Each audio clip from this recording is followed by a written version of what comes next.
Ladies and gentlemen, we are back. Back with Professor Asher, back with another Hebrew class. Professor Asher, how you doing? I'm doing well. Good morning to That you is from Singapore. that is good. Well, good evening to you from Florida. How was your Passover? Ah, it was pleasant. We had people over from Australia. Yeah, Oh, Australia. yeah. Oh wow. Did they fly there for the Passover or were they already in Singapore? Well, there are Singaporeans living in Australia, so Got you. yeah. Okay. What are we talking about today? Well, today we're talking about nouns. Right. Okay. I'm fixing to do some technical stuff to make sure everything's shared in the right place.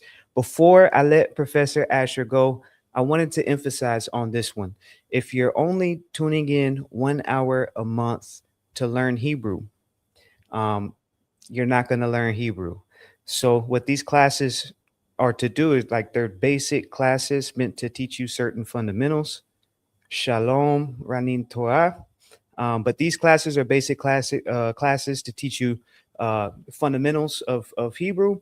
And then we're in hopes that you'll expound on that. So, me, for example, I'm a novice at the Hebrew thing, but it takes me a lot every single day to not only learn new stuff about the language, but to retain what I've already learned. So, I just wanted to emphasize that real quick. All right, Professor Asher, you want me to put your screen on stage? Yep. Alrighty. All right, so we're going to look at nouns today. Well, what is a noun? A noun is a word which indicates a person, place, thing, or idea. Now, we know this intuitively. We have nouns in every language that we use. So, but this is the technical definition that I could find.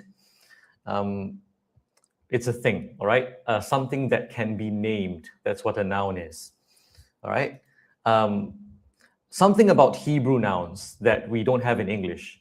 In Hebrew, each noun has a grammatical gender, masculine or feminine. Now, English does not have that. All right. So now, masculine and feminine does not always correspond to male and female. Now, in a vast majority of cases, they do.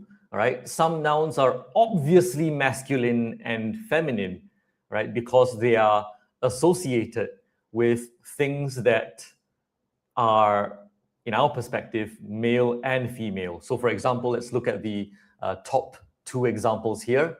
Ish, that is a man, that is masculine, all right? And the feminine equivalent is Isha, woman, right?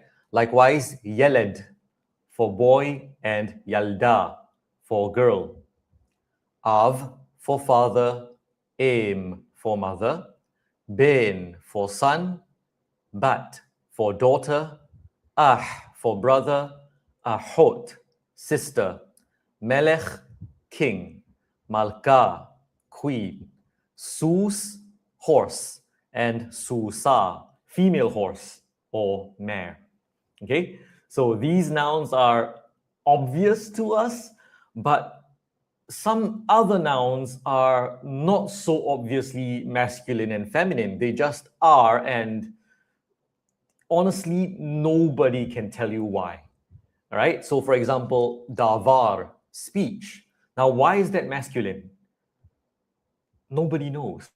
All right. That you could come up with some, you know, wonderful explanation, but there's no proof to support your explanation. Likewise, Torah, law, or instruction.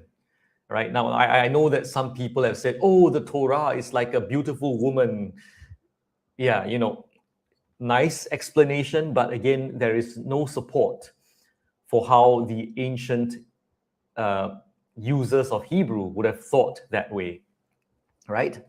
Yom, day, Shana, year, Shem, name, Eres, earth or land, Bayit, house, Derech, way, Laila, is night and ruah is wind, or in some of our translations, spirit. Now, some textbooks are going to tell you that the he, letter he at the end indicates a feminine noun. Now, many feminine nouns do end with a kamas he, right? Like Torah, Shana. But that is not always the case. As we can see here, eres does not end with the letter he, and yet it is still feminine.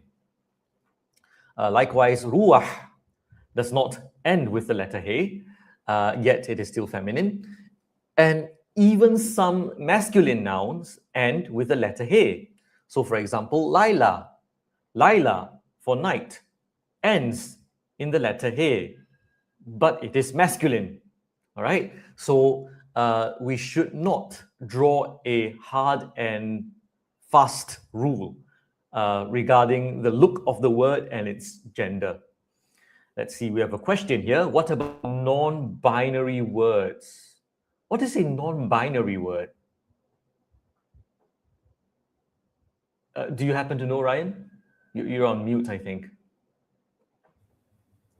So I assume it's a word that's without male or female, without Yes. gender.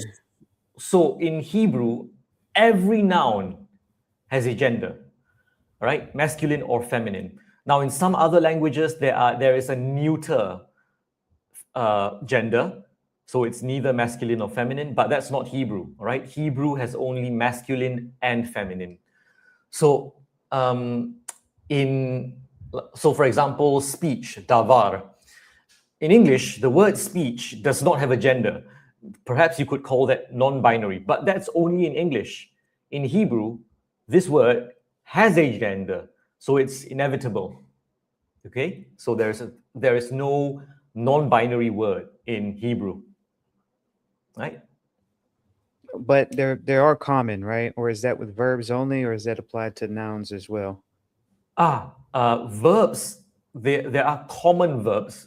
There is a common way to write the verb, but nouns are masculine and feminine. Yeah, only masculine and feminine, right? Good. All right.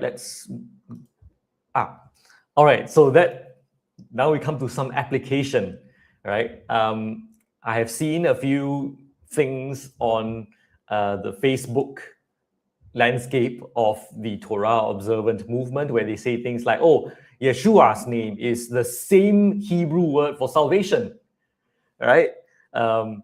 Look up Strong's numbers such and such. And I'm like, okay. Even as much as I dislike Strong's concordance, actually Strong's concordance would agree with me on this one, all right? There is a difference. Now, people do not know that there is a difference because they are reading Hebrew in English letters, right? Yeshua's name is Yeshua, and then the word for salvation is pronounced as Yeshua by English speakers. And so they feel, oh, it's the same word. But be very careful with that. It's actually very different, all right? So you look on the left, that is the name Yeshua. And on the right is the word for salvation, Yeshua. So notice, even there is a difference. First of all, there is a difference in spelling, all right? The Hebrew word for salvation, Yeshua, has a letter he, but Yeshua does not have the letter he at the end of the word, right? Secondly, even the emphasis is on the wrong syllable, right? Yeshua's name is pronounced Yeshua, all right? The emphasis is on the last syllable, it's on the second last syllable in our hearing, right? Whereas the word for salvation is Yeshua, all right? Not Yeshua, it's Yeshua. So that's the second difference.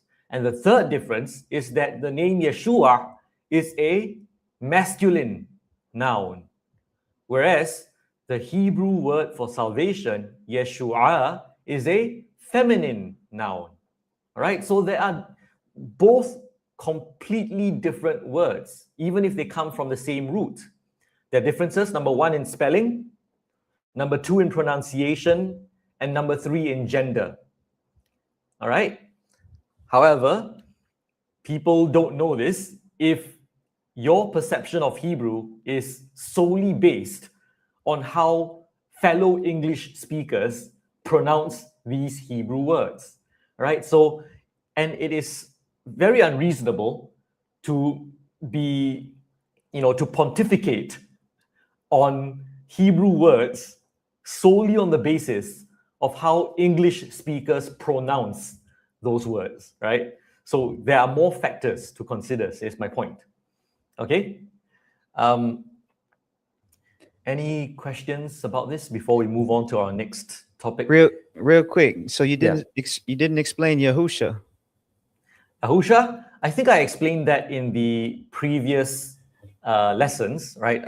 One on vowels, right? Yahusha is an impossible pronunciation, right? Because the name of the Messiah is shared with the character Joshua, and Joshua's name is sometimes spelt with a second letter Vav. Now, people don't know this because they only read from Strong's Concordance, right? But take a look at our previous lesson on vowels, all right?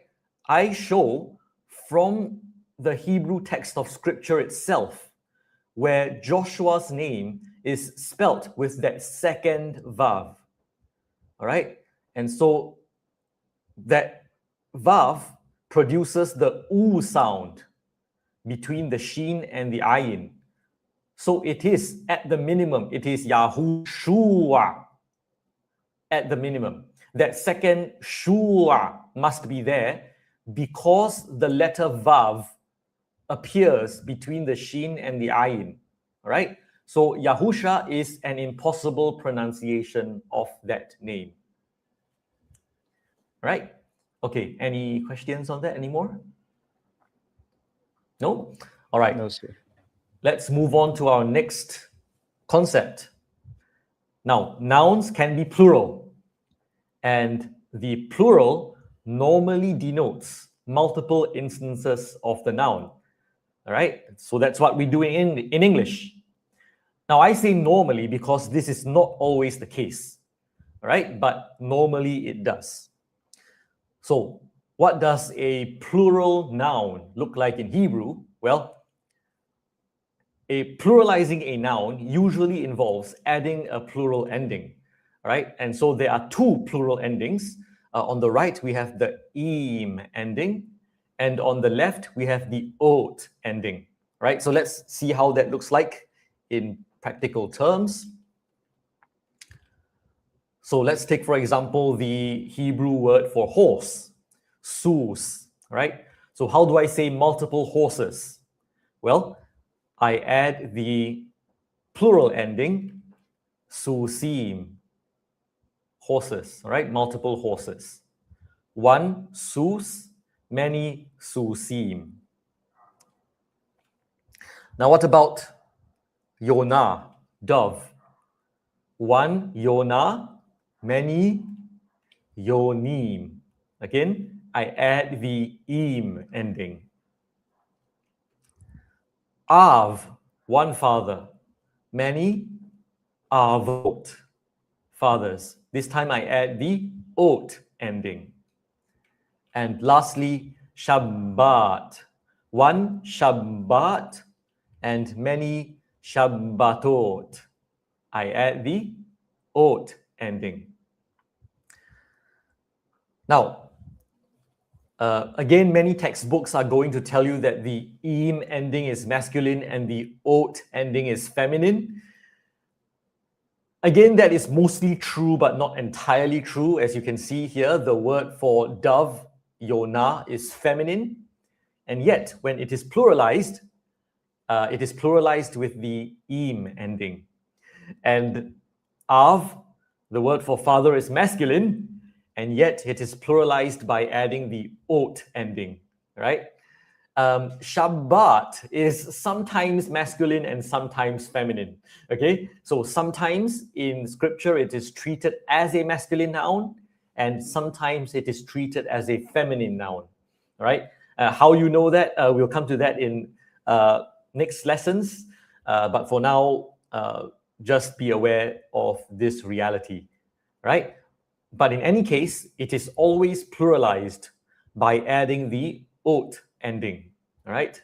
One Shabbat and many Shabbatot, right? So people who want to say Shabbats, well, hey, we have a perfectly nice English word for that, right? Sabbath and Sabbaths, right? But if you say, no, no, no, we must say the word Shabbat because it's more authentic to the Hebrew. Well, by saying Shabbats, you already deviate from authentic Hebrew, okay? So think what you will. Any questions about this? No? No, sir. Okay. So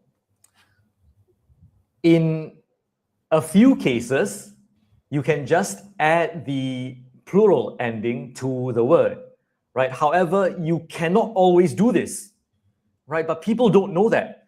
So, for example, the word for appointed time, mu'id. How do you pluralize this word? What is the plural of mu'id? Well, if you have been around Torah observant Facebook groups for a lot, you would hear people saying things like Moadim, you know. And why do they say Moadim? Well, because they think they can just slap the im ending onto Mu'id, you know, and they get Moadim, you know. However, this is not correct. All right. The plural of Mu'id is Mu'adim. Mu'adim, not Mu'adim. Right? One Mu'id, many Mu'adim. Now, one thing that greatly annoys me is when people set themselves up as teachers and then they pretend to know Hebrew and they make all these wonderful claims about the Hebrew language, and people are misled by them because they set themselves up as teachers. But in reality, they clearly do not know Hebrew, as evidenced by the basic mistakes that they make, as in here, Moadim, you know. Now, look, there is nothing wrong if a teacher does not know Hebrew. There's nothing wrong with that. But you have to be honest about it, right? You know, as a teacher, if you set yourself up to be a teacher, you are presenting yourself as someone who is truthful at the very least, right? And teachers should not overstep their knowledge. Okay? So I think that's a very basic and reasonable principle, right? That you teach what you know and you be honest about what you don't know, right? An That's expert good. in physics should not set themselves up to be an expert in biology if they are not. Okay, so nothing wrong if you don't know Hebrew, just don't pretend. Okay, That's actually how a lot of myth information gets started. that's Which is right. the which is the reason we started doing these lessons, is because all the myth information around people that Exactly right. act like they know Hebrew. Yeah. And if you have heard my testimony, I myself, was once a victim of misinformation, right? I once believed that Jehovah had done away with his laws, all because a so-called pastor showed me from pictographic Hebrew that this is what the scriptures taught. And And I didn't know any better. I could not know any better until I began studying Hebrew. And that's why now I offer it for free. Right? I just wanted to What highlight if this. they, yeah. I wanted to highlight this real quick because on our last video, we had somebody that watched the video after we, went off the air, and they said we're not teaching real Hebrew. You're the one teaching, because the real Hebrew doesn't have vowels.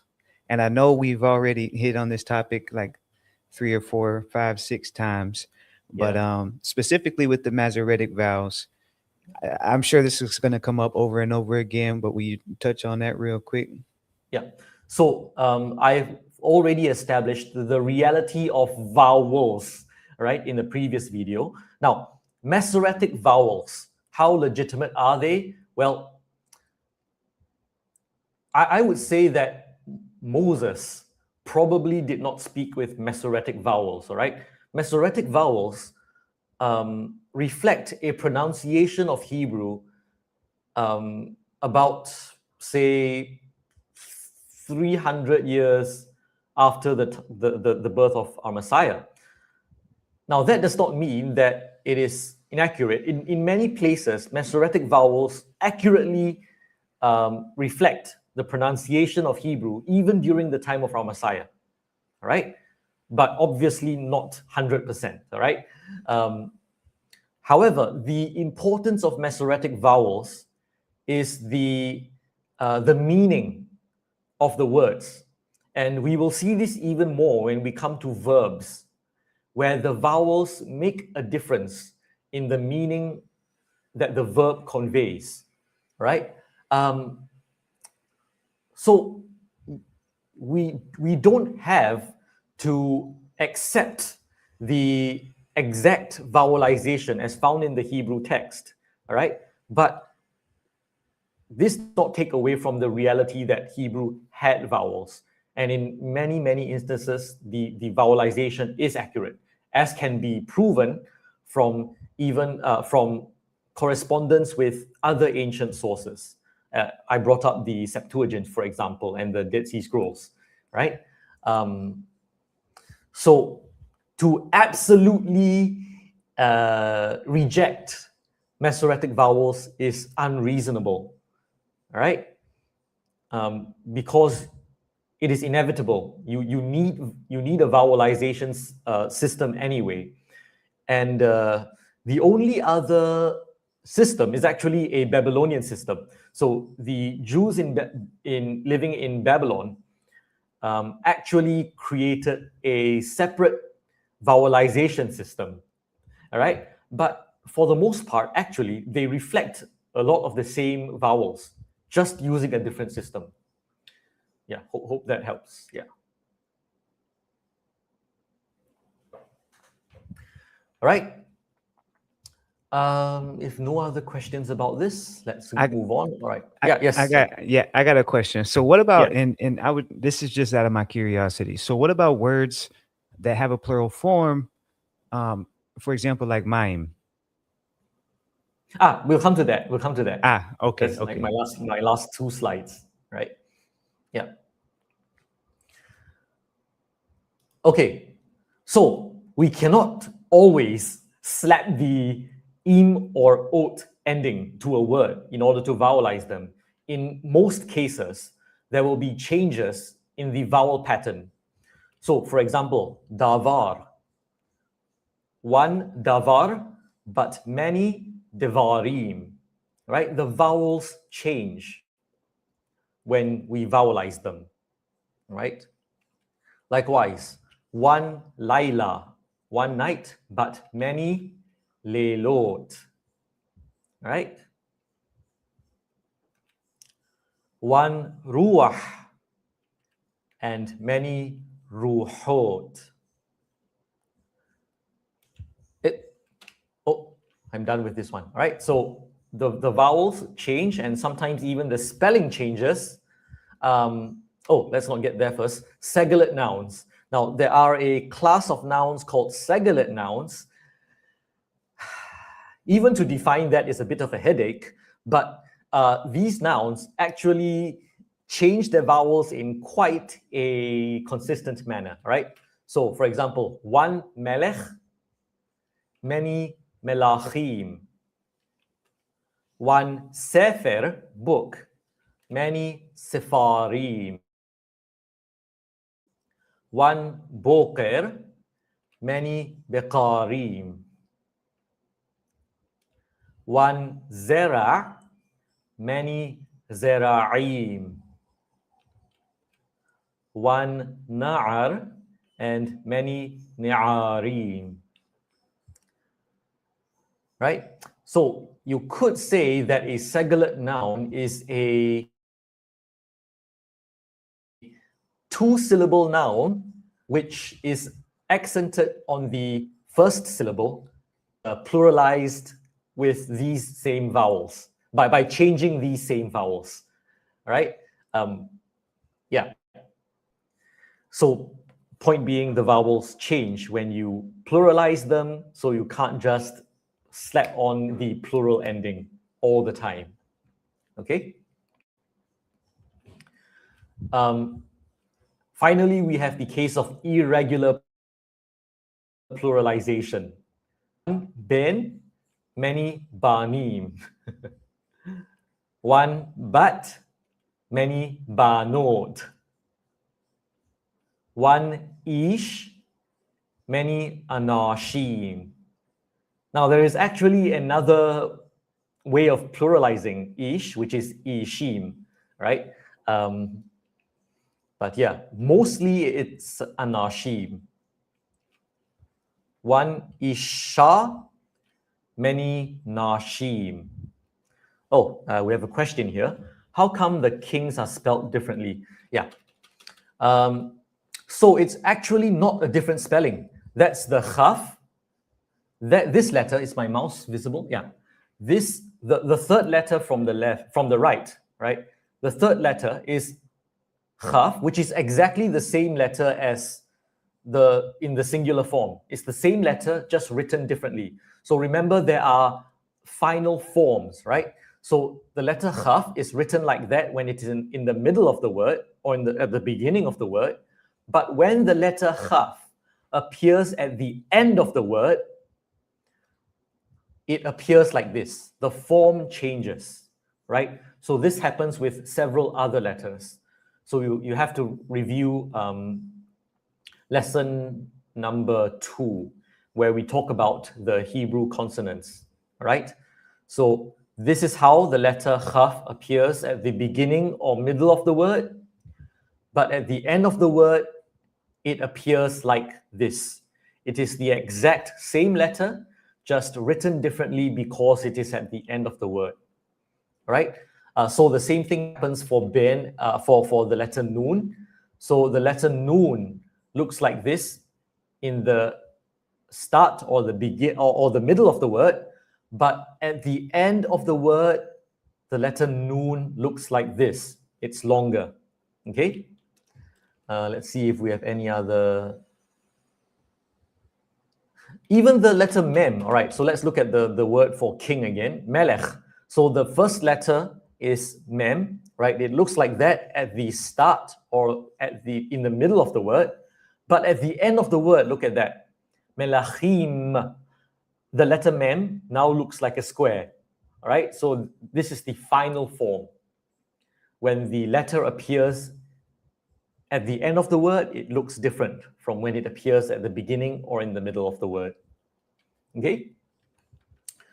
All right, so where were we? All right, one isha, many nashim, and finally, one bayit and many batim. All right? So again, sometimes the word is entirely different when you pluralize it. Any questions on that? No, everything seems to be clear. All right.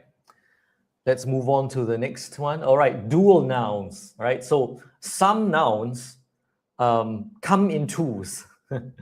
So like our eyes, right? We have 2 eyes, normally 2 ears, normally. right? So such nouns have not only a singular form, but also a dual form, right? So one ayin, but two aynaim. Now, even if you talk about 3 eyes or 7 eyes, you will still use aynaim, right? It's the same form. But notice it's not just the im ending. This time you also have the patah vowel, right? So it's the patah vowel and yod, hirit, mem, right? So the ayim ending is the dual ending, all right? So one yad, hand, but two or many yadayim, right? So notice two aynayim and then two yadayim. It's the same pattern.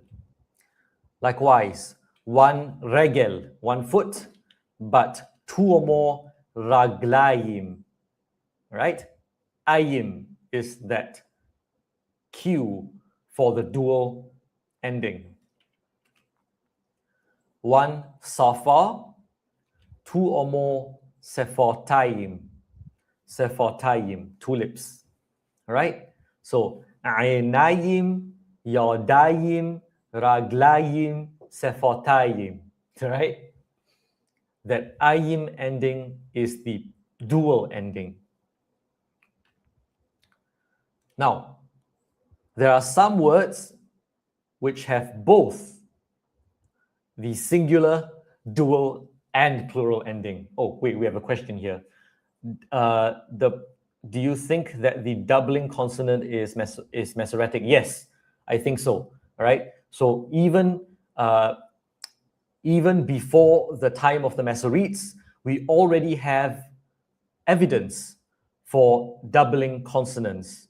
The classic example is Abba, right? I know that's an Aramaic word, right? But in Greek, it will be written down as Aleph beta beta Aleph, right? So that's your cue for the doubling consonant, right? Likewise, Sabbath, Shabbat, when it is written by Greek-speaking Jews, they would also write 2 betas, all right? So there's your cue that even before the time of the Masoretes, there was already the reality of doubling consonants, right? And so I very gladly and particularly pronounce the doubling. So I never say Shabbat. I always say Shabbat, right? All right, back to dual nouns. All right, so Yom. 1 Yom, but 2 Yomayim. Again, there is your ayim ending for the dual. But 3 or more Yamim. Okay, so notice nothing different from what we have learned, that the spelling sometimes changes when the word is pluralized. You can't always slap on the plural ending without changing the word itself, right? Sha'a, 1 sha'a, 2 sha'atayim, and 3 or more sha'ot. Okay? 1 shavua, week, 2 shavu'ayim, and 3 or more shavu'ot. And in a few weeks' time, we will keep the Feast of Weeks, or Hag HaShavuot, right? Shavuot. Not Shavuot. I don't know how people pronounce that, but Shavuot, okay? 1 Shana, 2 Shanatayim, and many Shanim. Though, in many cases, once you have, like, I think above like 10 years, you just use shana, right? But you will find also the plural shanim being used, right? Okay, any more questions about these? Let's see. Okay. Right, now we go to plural form singular nouns. There are some nouns which are plural in form, but actually refer to only one instance. Classic example is Elohim. Elohim is plural in form, but refers to only one instance, right? So for example, the first verse in the Bible, Bereshit bara Elohim et hashamayim ve'et haaretz, right? In the beginning, God, Elohim, created the sky and the land. Now, some people say, oh, Elohim is plural, therefore it should be the gods created the heavens and the earth. Now, that's not true. And how do we know? Because in Hebrew, even the verb tells you how many instances of the noun are doing the action of that verb, right? And the verb there is bara, which is singular. So only one thing is doing the action of creating. Bara Elohim, which tells us that the word Elohim in Genesis 1:1 is intended to be taken as a singular noun, despite its plural form. All right? And in the case of Elohim, the plural is actually the plural of excellence, right? And we find this also in other places where, for example, David is called Adonim, right? So the word for Lord or master is Adon, right? And the plural is Adonim. And normally, Adonim denotes multiple lords, multiple masters. But it could also be used in the plural of excellence, right? To denote someone, one person, as Adonim. This guy is so excellent that we use the plural of Adon to refer to him. That's the idea, right? So this is the plural of excellence.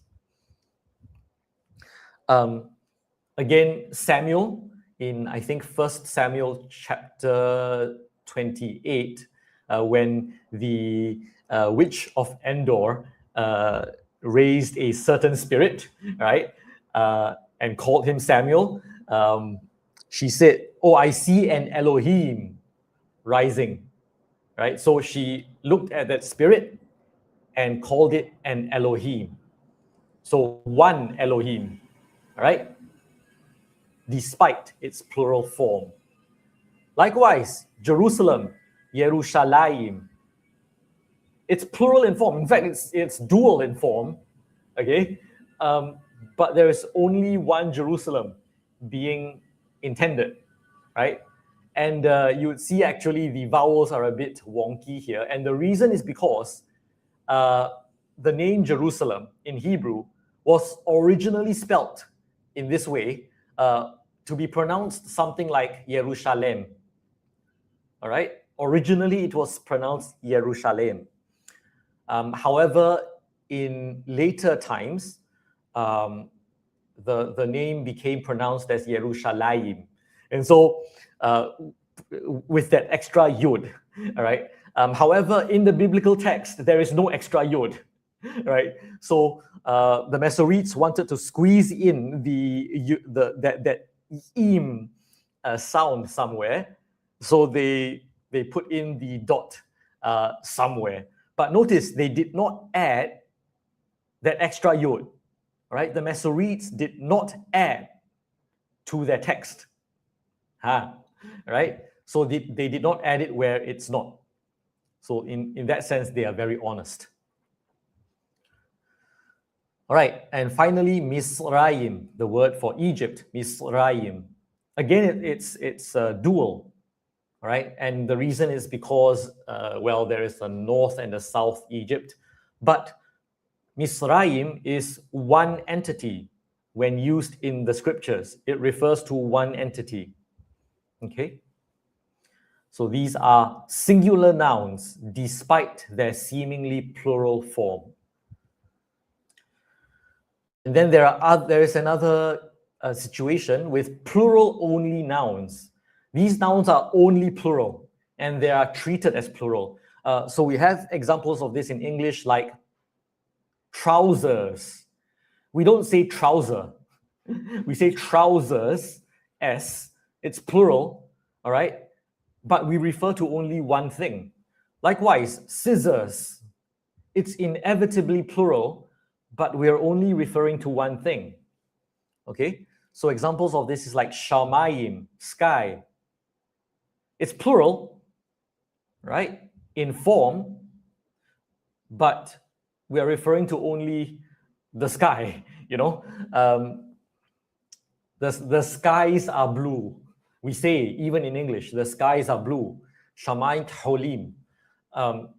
But we're referring to only one sky, you know? This is the same for water as well, mayim, right? The waters are blue. Mayim kaholim in Hebrew, right? Yeah, we have mayim here, okay. Panim, face. In English, face is one thing, right? We don't use the plural. But in Hebrew, panim is plural, and it is treated as plural. But you're referring to only one entity. Well, I can't say that anymore. Well, it's plural only. That there is no singular form for panim. Okay. So I got a question about the panim, because Yeah. like lifne, Yeah. meaning like wouldn't if it was lifne with the like in the presence of or before the face of, would that pene be the singular representation of panim? No, pene is actually plural. Okay. Construct. We will learn plural construct It's probably in construct. the next lesson. I got Yeah. you. I Yes. got you. So even that is plural. All right. And finally, kippurim. The word for atonement is kippurim. Now, many people refer to the Day of Atonement as Yom Kippur. Dear friends, there is no Kippur in the Hebrew scriptures, all right? Even in the Hebrew text of the scriptures, the Day of Atonement is Yom HaKippurim. Never Yom Kippur, okay? Yom Kippur or Yom Kippur is a post-biblical. It appears in Hebrew texts that were written after the birth of our Messiah, right? So you won't find Kippur or Yom Kippur in the scriptures, no, right? The original name of the Day of Atonement is Yom HaKippurim. And Kippurim is always plural in the scriptures, right? There is no singular equivalent until Jews later on in history invented, I guess, reverse engineered a singular form. And that's how we get Kippur or Yom Kippur, okay? That's how we got it, but it is not original, okay? So for all those people judging others for not using the original Hebrew, but themselves saying Yom Kippur, it's the ultimate irony. It's the height of hypocrisy, right? That people who do not know Hebrew are judging others for not knowing Hebrew. I can't wrap my head around that.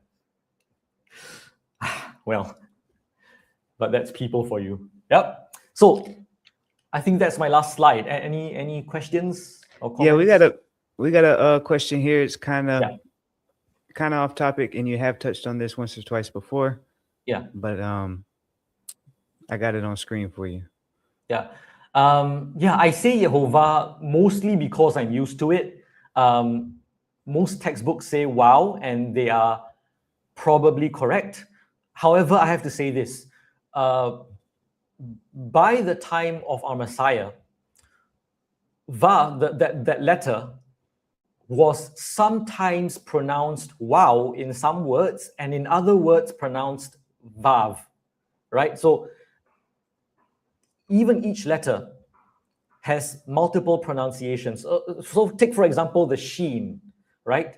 In some words, it is pronounced sh, and in other words, it's pronounced s, right? One letter, different pronunciations depending on the word. All right, and this was the case with the letter vav. In some words, it was pronounced w, and some other words, it was pronounced v. Okay, this was the historical reality. Now today, it is consistently pronounced as v, and I say it as a matter of I'm just used to it, right? I learned Hebrew when I was attending a Mizrahi congregation, non-believing congregation, right? Non-Christian. So my Hebrew pronunciation came from that tradition. So I just became used to it, right? But it was probably pronounced Yehovah, right? I'm just not used to saying that. So I will mostly say Yehovah. And especially when I'm reading a Hebrew text, I will say v, right? Genesis chapter 1, verse 1, Bereshit bara Elohim et hashamayim the et haares. I'm just used to it. Yeah. Okay, based on that, I got 3 questions. Sure. First one, so you know the Bagad Kafat Yeah. acronym with the, okay, so Vav begin to function kind of like a Bagad Kafat type letter consonant. Yes. Yeah. Yes, correct. So the interesting thing about the baguette kafet is that originally there was no baguette kafet. Originally, the bit was always pronounced as b. But during the time of our Messiah, the bit grew a second pronunciation, and it was also pronounced as v, b and v. Likewise, the gimel was originally pronounced only as g, but by the time of our Messiah, it was then pronounced g and g. Likewise, the dalet was originally pronounced only as d, but during the time of our Messiah, d and the. Right? So, however, the vav is the other way around. It was originally pronounced w and v, but later on, and today it's pronounced only as v. So that's an interesting phenomenon. Yes. Okay, thank you for that. My second question, when it comes down to Genesis 1:1, and this just popped in my head because you quoted it like twice, but when it says Yes. Berashit, but since it's Berashit and not Barashit, is it's absent of a definite article, right? Yeah. So it's in a beginning, and is there any like theological substance behind why it's a? I know you don't want to get into theology, but I always wonder that because It's okay. I can stick to the technicalities. Let's see if I can bring up my Hebrew. I can. Yes. Let's go to Genesis 1:1. All right. So first verse of the scriptures, Bereshit bara Elohim. Now, because of the lack of the definite article in Bereshit, it is possible to read Bereshit bara as in when Elohim began to create the heavens and the earth. It is possible, all right? However, the other way is also possible, in the beginning, absolutely, right? And I think that is the more reasonable way to take it, right? And the reason is only because other scriptures say otherwise, right? So for example, in the 10 commandments in Exodus chapter 20, in the 4th commandment regarding the Sabbath day, right? Verse 8, it says, It says, Zachor et Yom HaShabbat leqaddesho, Sheshet Yamim ta'avod ve'asita kol melachtecha, ve'yom HaShevi'i Shabbat laYehovah Elohecha. All right. You shall remember the Sabbath day, so on and so forth. And the reason is given in verse 11. Ki sheshet yamim asa Yehovah et hashamayim ve'et haaretz ve'et hayam ve'et kol asher bam. Because Yehovah made the heavens and the earth in 6 days. Sheshet yamim. Okay? And so the whole creation is confined within that 6 days, right? So that throws out the gap theory and all the other weird readings, unnatural readings of creation, okay? But the lack of the definite article does not change this meaning here, all right? Okay. And we'll talk more about the definite article, perhaps also in the next lesson. Yes. Okay. So we got a question here. It's a little bit Yeah. off topic, and it gets cut off. So I'm gonna read it for you. It Yeah. says, if you know Galilean Hebrew versus Judean Hebrew in the Second Temple period, the difference in pronunciation between the two. Yes. So the Talmud. Yeah, that's what they got. Actually, it said the yes, Talmud. yes, exactly. I like that. Yes. You know why? Do you know why? The Talmud actually gives the reason. Don't let the Galileans read Hebrew during worship, because they pronounce the ayin exactly the same as the aleph, which is exactly how modern Israelis pronounce the ayin today. Right? Modern Israelis pronounce the ayin as ayin in exactly the same manner as the aleph. And that is why when you listen to me pronounce Hebrew, I stubbornly pronounce the ayin as ayin. I refuse to pronounce it as ayin, like the modern Israelis. Right? So actually, I am more qualified to read the prayers than the modern Israeli. That's and funny. most Jews for that matter, right? Most Jews today cannot pronounce the ayin. And according to the standards set in the Talmud, they should not be allowed to read the prayers or the Torah Wow. in the synagogues. Yeah. Yeah, and now they're teaching to not even pronounce it, just to focus on the whatever the vowel marker is. So for me it's just a blank letter. Same with the aleph. Yeah. Well, yeah. Yeah. Well, yeah, you don't have to pronounce it. I just do it because, again, that's what I was kind of brought up with, right? And also I'm a bit OCD. So anyway. Right. Yeah. So yeah, I think that's it as far as touching up on the nouns. And then what's the next topic? The next topic will probably get into the definite article and the Okay. construct state. Yeah. Okay. And then we kept it within the hour. Nice. we did no debates today. I'm kind of disappointed. Yeah, I was itching for some, or at least some maybe some clarifications needed regarding this concept, because it's not something that I see very well known, right? Especially because of Moedim. Right. This was my Right.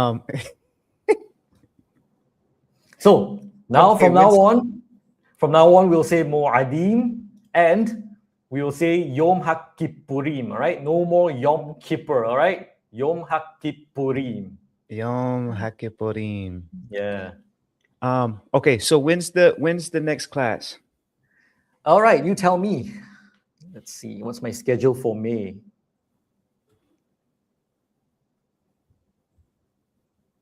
What's today? Tuesday? Yeah.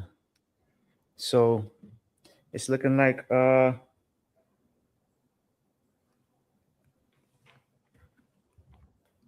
what's your May 4th looking like?